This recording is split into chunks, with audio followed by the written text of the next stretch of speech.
Where are they going? From 4 to 3.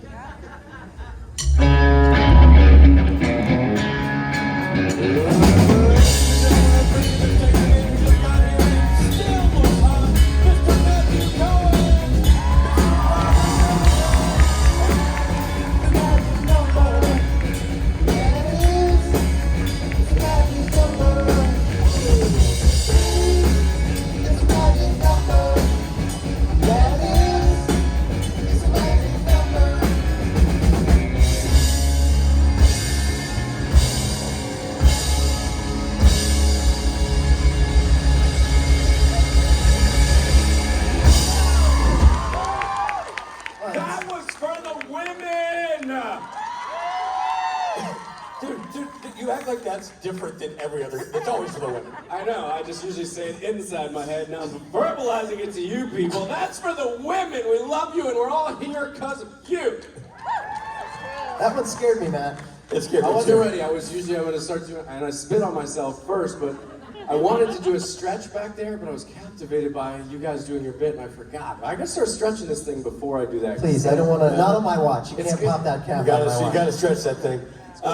Gonna end in a viral moment. I just gotta go circle back to Matt dedicating, like, this is like, beautiful thought. But it's like you going, you know what, today, my rippling abs, they're for the ladies. I'm switching it up. These triceps, the one that like, looks like it's gonna break my shirt when I pick up a coffee, for the ladies. It's all for the ladies. You literally embody for the ladies. It's for the ladies!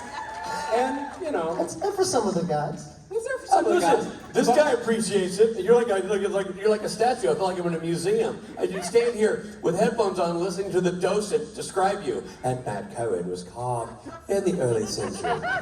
He's made of pure rippling muscle and skin, pulled taut around his form. Many Greek gods looked to him for their physical prowess and realized we're not gods. He is.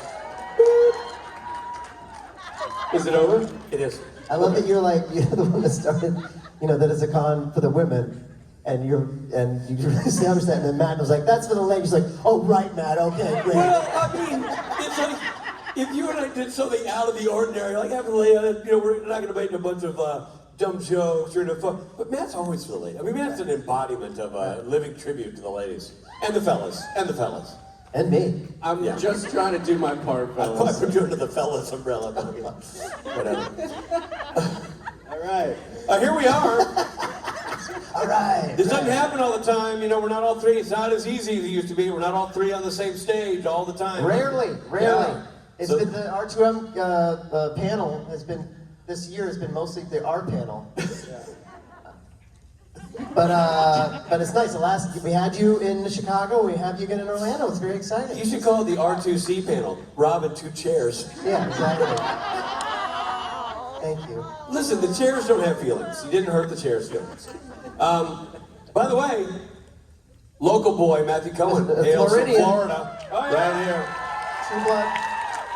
And then, do you have any family coming to the con? It's a good question. My dad said he may come and he may not. I haven't heard from him. So, Dad, if you're here, hi, Father. I just got here, and this is for the ladies. He's coming to see J&J tomorrow. Yeah, I know.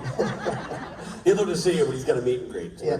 He's like, I'm coming in late Saturday, but I'll be there all day Sunday. I'm like, Dad, Saturday is my day. He's like, I know. It's no big deal.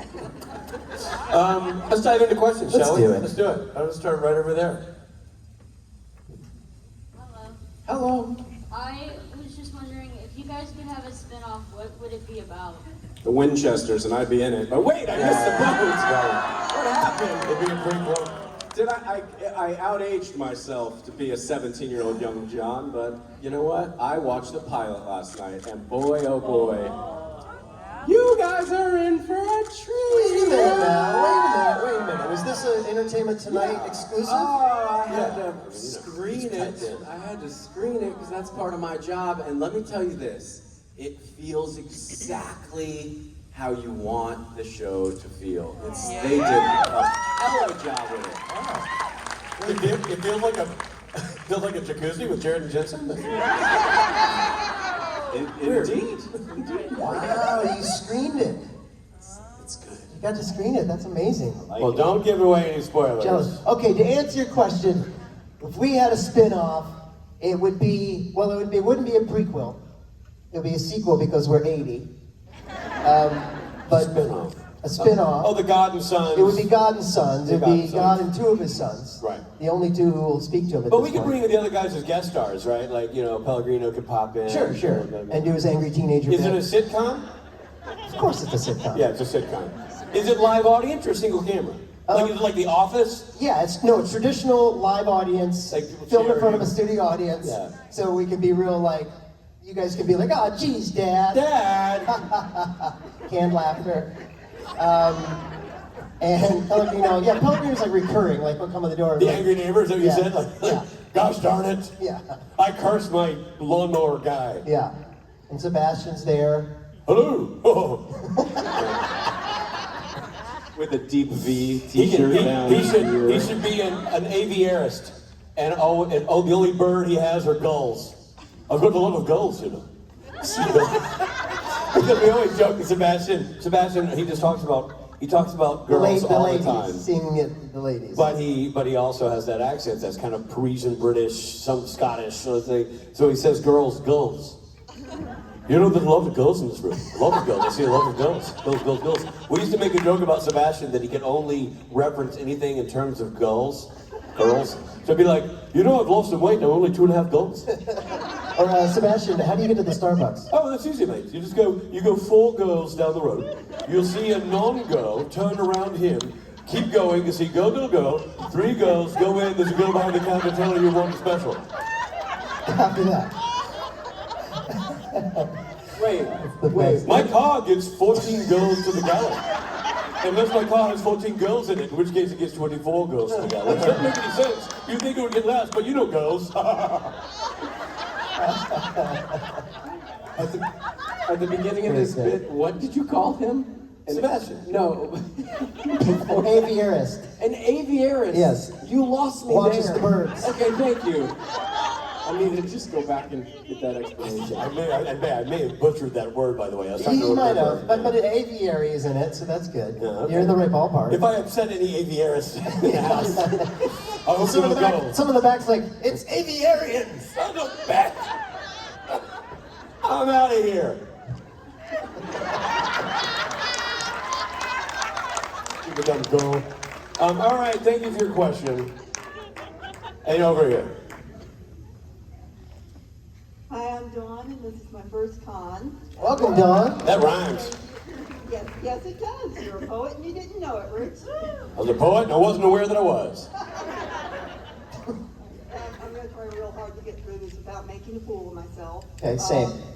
I always promised myself if I had the chance I would do this, and it goes without saying to be a super fan, you love J2, you love Misha.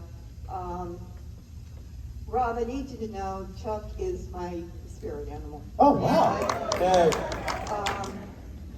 I had always kind of fancied about writing younger when I was a kid. It wasn't until Supernatural that I got inspired to try my hand at fan fiction. And it turns out, you know what, I'm good at it. People enjoy it. Good.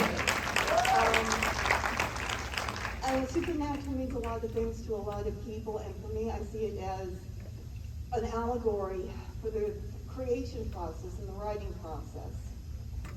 And I've had that battle where you're arguing with your characters, where your muse is ghosting you, where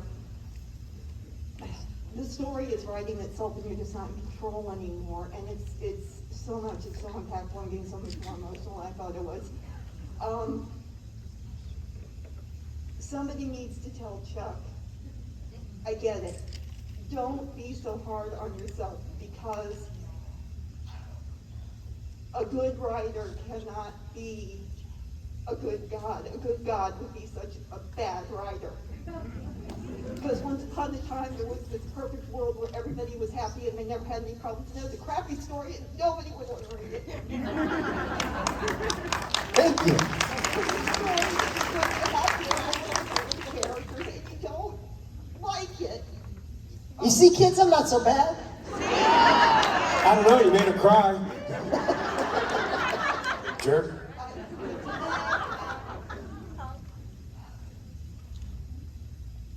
Chuck needs to know that. Thank you. Chuck hears you. And I really thought I could get through this okay, but I think I have to stop now. You're doing great. I hear you, and I'm proud of you, and you're doing what you love, and I love that it gave you inspiration. That's fantastic. Absolutely. Well done. Thank you.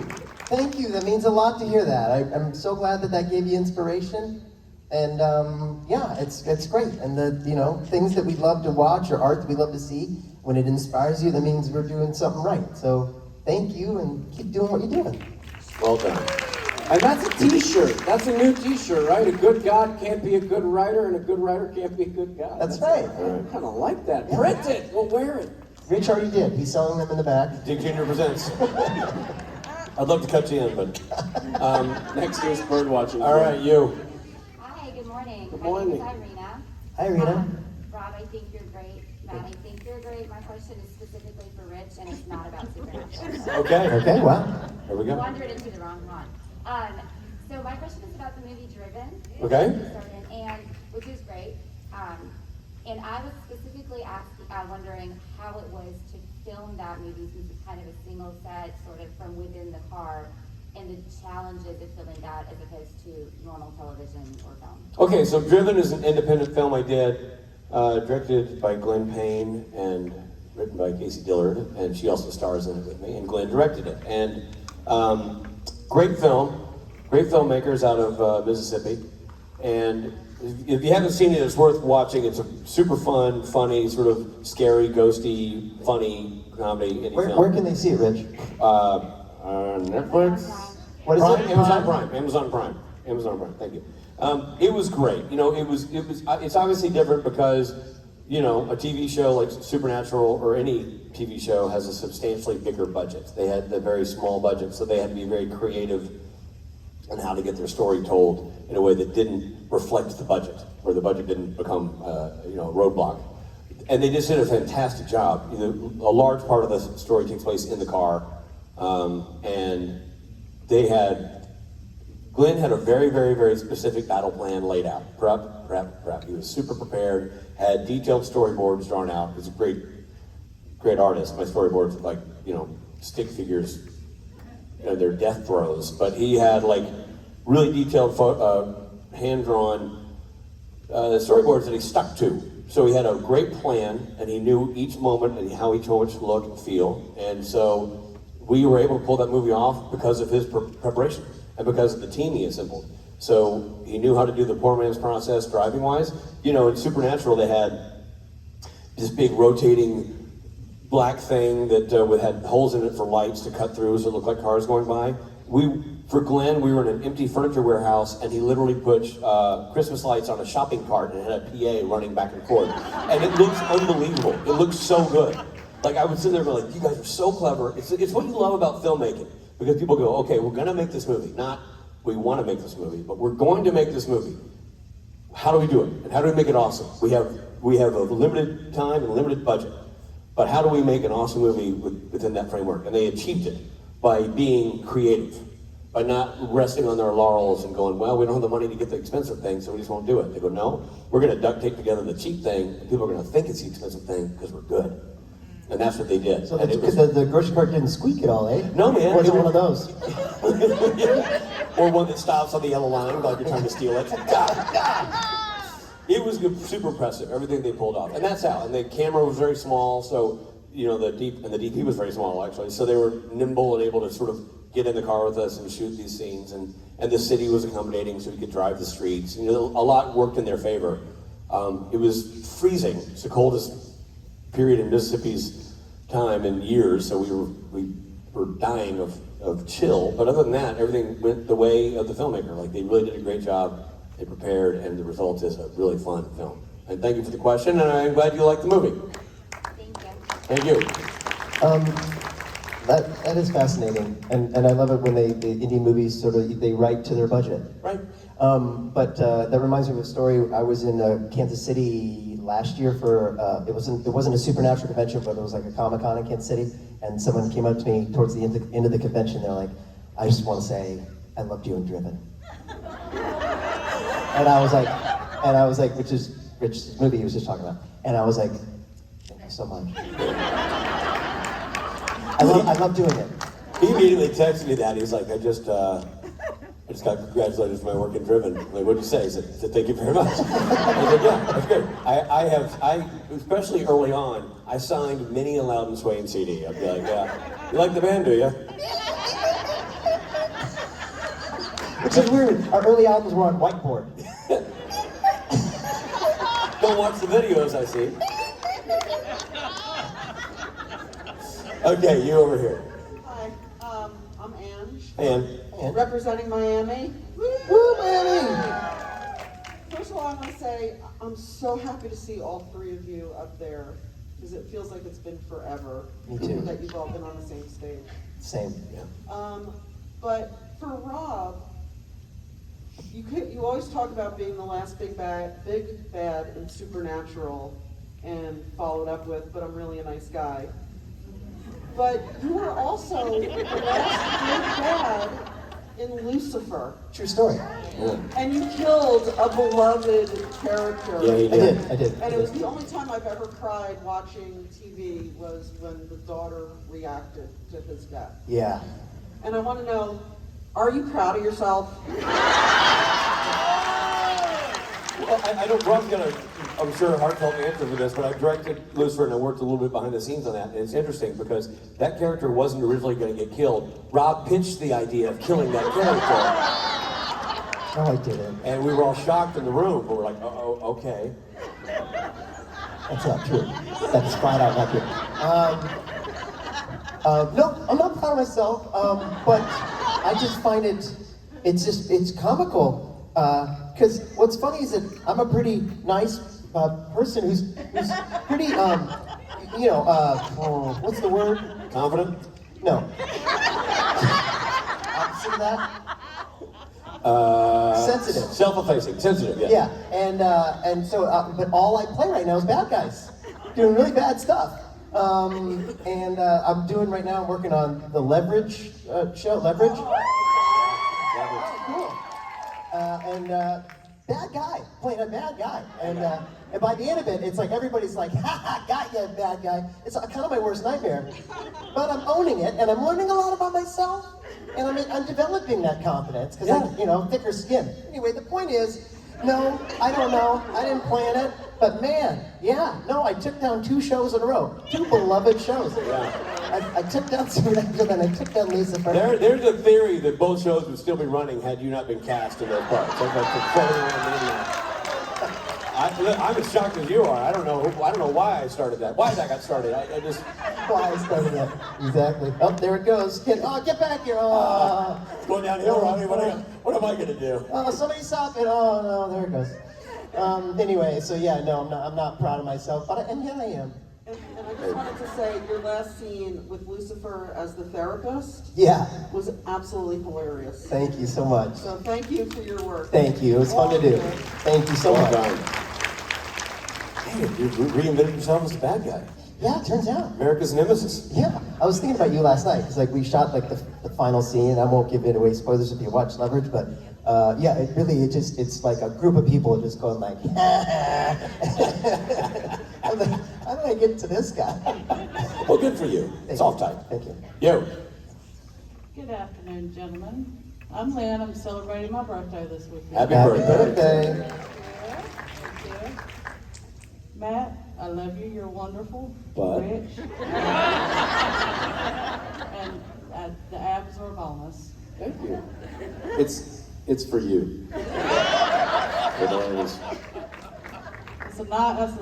a wonderful birthday present, Matt. Thank you. You're welcome. That's all the time we have, everybody. Thank you for coming. And Rich, I want to thank you for that day in Toronto. When you got robbed. Whoa, hello. Do tell. You're more than welcome. That day in Toronto, clearly you're a lights-on type of guy. It was a day that went into an evening, that went into a night, that went into a dream. Wow. That went into a diary, that went into my heart. And ended in a birdwatcher book. What did you say, Matt? Daytime, you're what? Your daytime? You said thank you for the day in Toronto, so I figured he's a daytime guy, lights on type. Lights on, yeah. Lights on. Sorry. We're done being inappropriate. Your question? Rich, I want to thank you for helping to see that Rob needed help. Oh, it's going to talk that about day. yeah. That day. So we didn't go out dancing. Right. Right. Yeah. Well, that we just ruined that. Well, yeah. Trying to bring it back. Guys, take it seriously. Thank you. Not the other day, I'm talking about that day. Got it. Good. Okay, because without seeing Rob on Supernatural and finding Mountain Swing, I would not have been able to find lifelong friends that I have. I'm grateful for that. Oh, that's awesome. That was awesome. Thank you. And Rob, my question is for you. I know your Mountain Swing is indie rock. With as the music has progressed, do y'all still consider yourselves to be indie rock? Well, we're indie rock in the sense that, like, we're an independent band. We don't have a label. We make our own music. We produce our own music. We put it out on our own indie label. And so that's I think, what makes us indie. And the music itself, I think, is more commercial maybe than some indie music. I mean, I used to think of us as garage rock. When we first started, we were a three-piece, and we were playing kind of Green Day kind of stuff. And but now I think it's, the bands I listen to are all indie rock. So that's kind of what I kind of write to. So yeah, I still put us in that category. But I always tell people it's very accessible indie rock. It's easy to listen to. It's melodic. So yeah, but yeah, I'd still say that. And Station Banks, who wrote Free? We all wrote that together, Billy, Jason, and I. Yeah, we all wrote that together. Yeah, that was a fun collaboration because we, there are a few songs on that album where literally we're just sitting there, word for word, writing the lyrics together, and that was fun. I'd never really done that before, so it was a fun experience. Station Breaks. Looking forward to the next album. Thank you so much. Yeah, we're gonna get one out for you. Thank you so much. Appreciate you. You. Hello, my name is Setsuna, and this is my first convention, and this is kind of addressed to Mr. Benedict. First off, thank you for being so nice. That older lady who was crying and talking about the writing process, that's actually my mother. Oh, This is our very first convention Amazing. with Supernatural together, and I was just like, yeah, you know what, I don't care about the cost, we're both going. welcome. Glad you're here. But what I wanted to ask, because I write fan fiction as well, and I adore Chuck's character because he's so multifaceted and he's so complicated. And I actually spent days just writing the scene where Sam was talking to Gabriel, and Gabriel was explaining, you don't understand, my father is not just a God of mercy. He's just not a God of punishment. He's a person like everyone else. He's complicated, he's multifaceted. He's complicated, just like me, just like you, Sam. It's just this how he is. But my question is actually concerning season 5, the episode Fanfiction, where it has the meta convention for the books. And I just kind of wanted your opinion on this fan theory that how did Chuck, as both a writer and as a god, feel about the convention? Because this was essentially, Becky didn't even realize it, but she sort of built Chuck this temporary temple of worship and was kind of acting as his head priestess and just bringing worshipers in and everything. So just in your opinion, how would he as a character have felt about that? Well, I mean, so you're talking about the real Ghostbusters, I think. Oh, the real Yeah. No, fanfiction was the play. Sure. sorry. Yeah. No, I know you knew. I'm really saying that for myself so that I make sure I get it right. I mean, at the time, he, I played it like he was really, nervous about it. Chuck's God, I think, wasn't necessarily the kind of God that needed adulation. He just was a little more selfish than that. I don't know. I mean, it's a complicated question because Chuck the writer was very nervous and didn't like it at all. He didn't like appearing in front of people, and And Chuck the God was probably at that point just kind of having fun. I mean, he's just kind of having fun going through all these scenarios and you know, dealing with people who were fans of his books. He probably was just kind of having fun, but he didn't necessarily need the adulation. I don't think that he was really striving for that. I think he was too selfish for that. But yeah, it's an interesting question. What do you think? Well, not to like toot my own fanfiction horn or anything, but I actually, the reason why I asked is I do have this scene later planned where Chuck is talking to Becky, and it's like set in season 8, and he does explain to her, it's just like, yeah, you did this for me, and I haven't been God in so long, and it's he kind of like treats it as like, I know I wasn't being grateful at the time, but thank you for doing that, because that meant a lot to me. Cool. I like that. I'll take that. That's now my answer. Awesome. Well, thank you so much. Thank you Thank so you so much. much. Thanks for your question. Thank you. You. Hello, my name is Melissa. This is questions a little bit more on a lighter, fun note. One of my favorite episodes is when Dean gets involved in the wrestling ring. I'm a huge wrestling fan. I'm actually training in it now.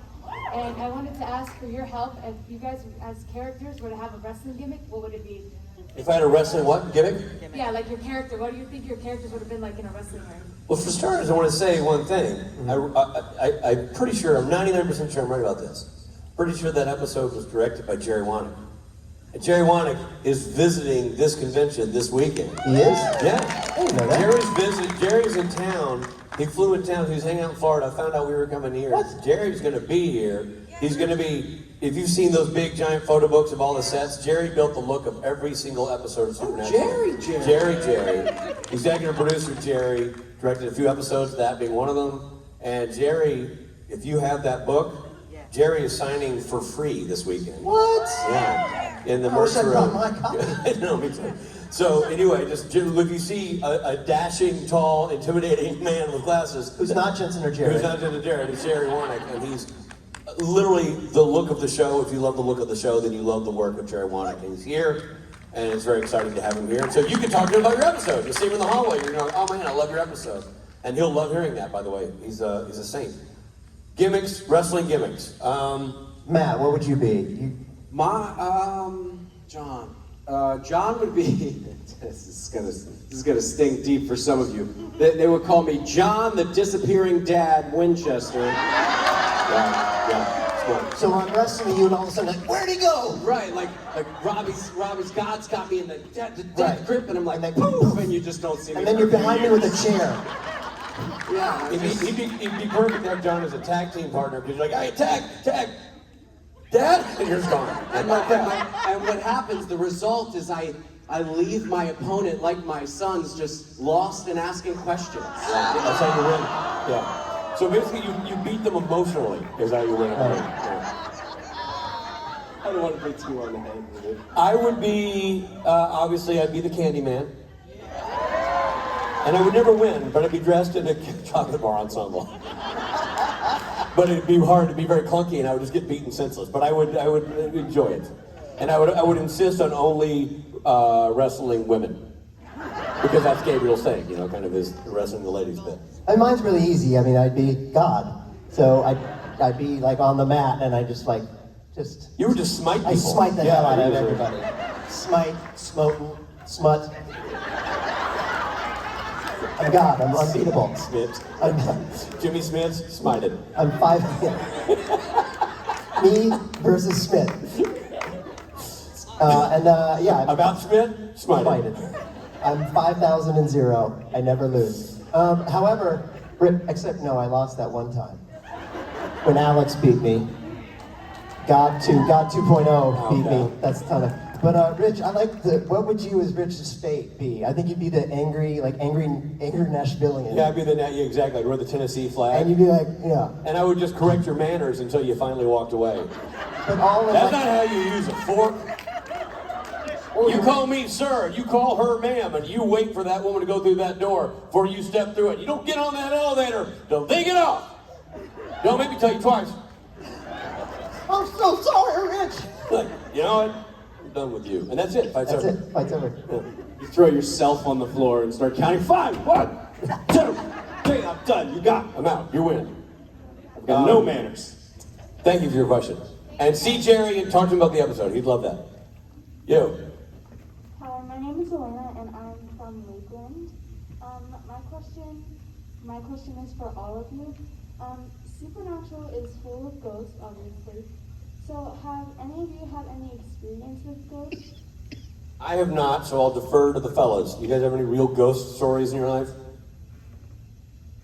No, not real. I mean, I don't know that they're not real. I mean, I've had some experiences where I've heard a thing and felt a thing and was a little stoned when I heard and felt that thing.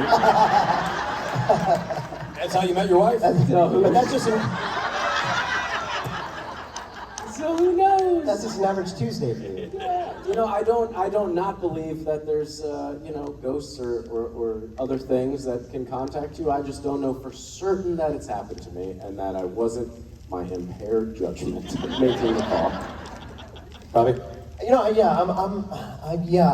have an open imagination, and I don't know, but I'm open to believing something. That being said, the closest thing I think I experienced was when Chad was at one of the cons in Vegas, and Chad is a big ghost hunter guy, and he walks around with one of those thingies that makes the we're here.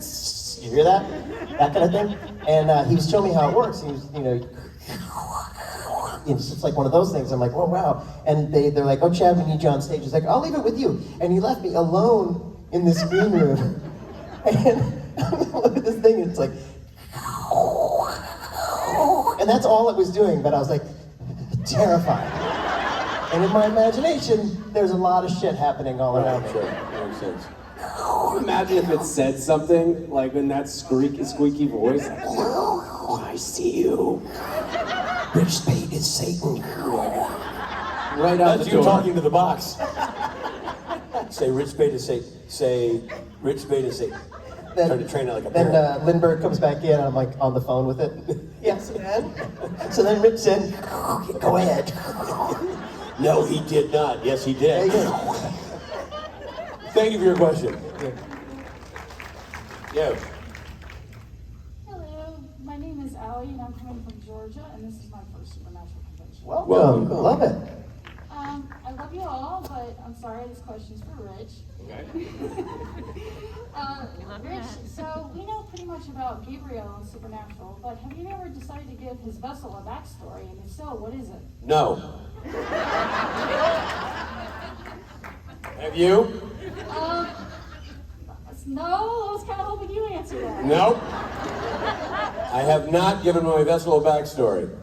But they gave my vessel a backstory. Or I guess they gave the character a backstory by making it, he took over the form of Loki. But no, I never really dove into the why and the what of it all. Okay, well, how about this? How would you get your vessel to say yes if you could? Say it again? How would you get your vessel to say yes to Gabriel if you could? Oh, how would I get my vessel to say yes to Gabriel? Yes. Well, the word yes. Gabriel's vessel to say yes to Gabriel. Right, because if you're gonna get in a vessel, dude, they have to say, okay, come on in. Yes. Oh, Rob and I haven't gotten to those episodes yet. All new guys. I don't know if you know this, Rob and I do a podcast, a rewatch podcast of Supernatural.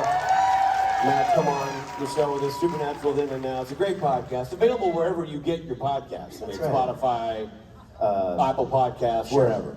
Point is, we are watching the show episode by episode because we have not seen the show. We've seen a few episodes, a handful of episodes, but we haven't really watched the whole series in its entirety, in order, and we just finished season 1. And then we interviewed cast and crew and people behind the scenes of the show. We haven't gotten to that part, so I didn't know that was a thing. Yeah. So I would have to, I guess I would get my guy drunk. There you go. I don't know. Yeah, you gotta really drunk, but thank you for the question, and welcome to your first convention, and asking a question and all that. Thank you. Well done. You. Oh, man, okay. I'm usually a smart personality, but I don't know if I can get through this. So, it is about you guys, but I'm gonna make it about my friend just a little bit because with who I would have never been here, and she actually just asked a question. She's becoming a pro wrestler, so Melissa, Oh. I love you. Yeah. And I would not be here without her. I got a call late at night. I was like, do you want to go to the Supernatural convention? And I was like, yeah. She bought the ticket and I had to scour the world for a cat sitter. Scour the world because I have 12. Oh my God. Yeah, I'm a foster. Cool. But now my question is I'm a jack of all trades and I'm really into the performing arts. I sing. I actually was able to experience karaoke last night. Awesome. A great experience. We They did. missed you, Matt, apparently. We did. But I know you are in the band and you do a lot of music and stuff. What would you be able to tell me to inspire me, to help me find inspiration and just tell me to keep going? Well, keep going. There you go. You obviously love it, and I I'm sure love it. I'm sure you're great at it. So just keep going. I mean, I find my inspiration in Catch me on all the YouTube videos. Yeah. Catch me on all the YouTube videos. Oh, awesome. Yeah, I find inspiration watching other artists that I really love. That really inspires me to do that. So yeah, I mean, take inspiration from other music you really like and other artists, performing artists. Fellas, anything? Yeah, I to think add to that's. that? I mean, I think it's. If you love doing it, do it. Sometimes it'll be excellent, sometimes it won't be. But don't let that. If everybody was great at everything they ever tried, then life would not be that interesting. It is the journey to excellence is fraught with unpaved road, and you have to keep forging forward until you find your groove, man. So I think do what your heart tells you to do, and don't let your mind get in the way. 100%. Yeah. And best of luck to you. Thank you. Awesome. Hi guys, Hey, this is not my first convention, and I'm declaring a lack of raunchiness here, so I thought I would shake it up a little bit. Uh-oh. All of us, or most of us, have seen Jensen's naked ass Boys. on Soldier Boy, and my question is, which of the three of you has the best ass? Matt Cohen.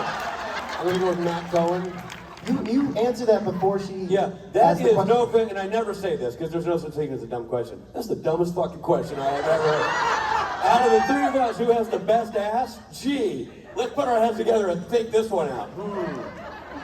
Gosh, who would it be?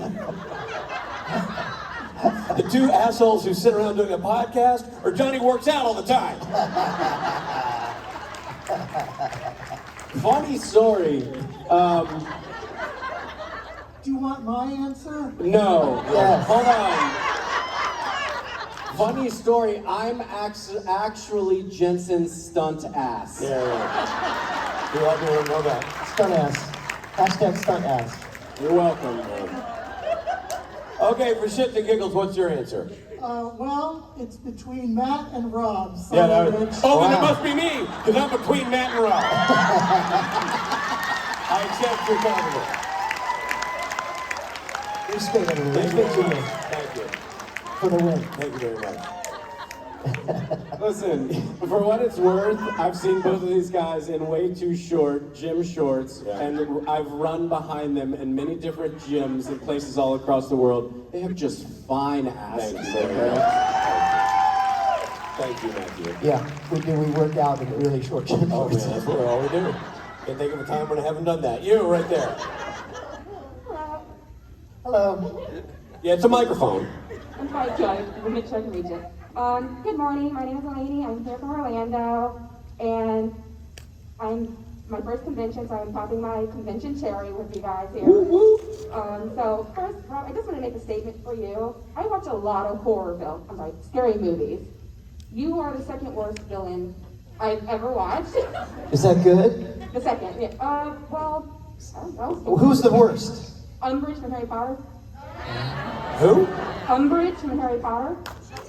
So when you say second, so if you say the worst villain, is that like the best villain, or is that like actually just like really sucky? You won't want to be near her as in the worst? Okay. Okay. I'll take that as a good thing. So my question here, since we're in Orlando and it's a Women's Day now, I just want to ask you guys, if you could be any female Disney character, who would you be and why? Let's see, we've got, Miss Speight. Up where they walk, up where they run, up where they stand in the sun. Look at me, I want to be part of the world. I'd be Ariel. Oh, I'm terrified. I'd be Ariel. I'd put on those shells, strap on that tail, and make Princess fall in love with me. I one time saw Oscar Child dressed as Ariel and thought to myself, I could date that man. Yeah. True story. Yeah. Very confusing for all of us. And magical. I'd be Ariel. You said that. Did she read it all with green eyes? Somebody else in the lake. You dream about going up there, but that is a big mistake. Just look at the world around you, right here on the ocean floor.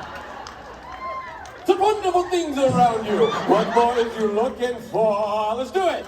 Under the sea, under the sea. Blah blah blah blah blah blah blah blah blah. Take it from me. Up in the sun they work all day. Out in the sun they slave away. We got it better down where it's wetter under the sea. Somewhere there. Fellas? Jeez. Hard to top that. Ariel. Yeah, you said that. Like, what can we say now? Well, yeah, what do you? There's nothing. I can't. Now suddenly I can think of no other princesses. Yeah. I'll be Tangled. Oh yeah, the hair. Just with the hair. Yeah. I can really rock that hair on stage with the band. Do that again. Oh, so sorry. That happens a lot. Yeah. Use it, Mike. Sorry. Good one, Mike. I would be, wait, sorry, I forgot the name. Not really princess, the panda one, the new one. Kung Fu Panda? What's the girl's name with the glasses? Whatever all of you said, that's the person I want to be because I'm constantly holding back the inner beast inside me that some people think might be my period. I'm not sure. That's what the movie's about, all right? I didn't write it, okay? Thank you for your question. Matt Cohen, you stole that from me. All right, you. Last question. Yes. Hi, my name's Rochelle and I'm coming from New Orleans. Welcome. Thanks. If you guys could change anything about any scene that your characters were in, what would it be and why? I would not change anything. I enjoy the way the character was crafted, and even, look, I would say I wouldn't have the character die. But, the fact of the matter is, I was given a great character to play, and I kind of feel like it's frozen the way it is. I'm good. Boys? I mean, I would never rewrite the show. The show was perfect as it was. However, I think at the end, after they defeat me and they get into the car, they would be like, Chuck, you did some bad stuff, but now you're not God anymore, and you seem like a likable. Get in the car, get in, baby, with us. Come on. Let's do a spin-off. We can all be buddies together. It really hurt when they drove off without me, so I'd like to be in that car. I'll ride in the trunk. I just want to be in that car. Understood. So I'm not dead. Rob's in the car. Matthew? And I would have froze the entire show in 1970s when you first saw me in the flashback, and we'd only have seen what I did in the rest of the episodes. Thank you for your There we go. question. Got it. That's Matthew Cohen right there. That's Robert.